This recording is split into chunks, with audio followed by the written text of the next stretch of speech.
Take it what you hear. There was a man, actually, this scripture I'm about to show you was what triggered my study on the subject of the members of your body as instrument for spiritual giftings. In 1 Samuel chapter 9 and in verse 15, what if your ears are blocked with all those strange music that you normally listen to? It says, and they shall come to pass that they that are dead, they shall hear the voice. They will hear the voice of the Son of God. They that hear shall live. No, it's not everyone. It is they that hear. It's important that you are hearing with your ears.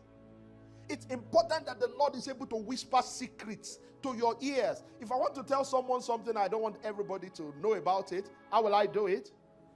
I whisper in their ear. May the Lord unblock your ears. Anything clogging your ear, may the Lord unblock it. Many years ago, the Lord opened my ears.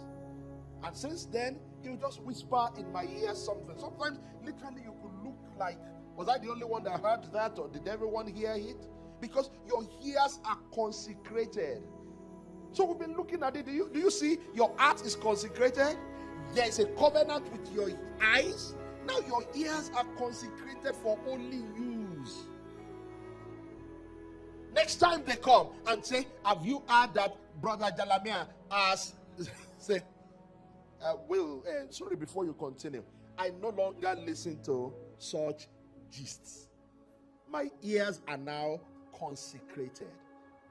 How what Jesus said, take it what you hear.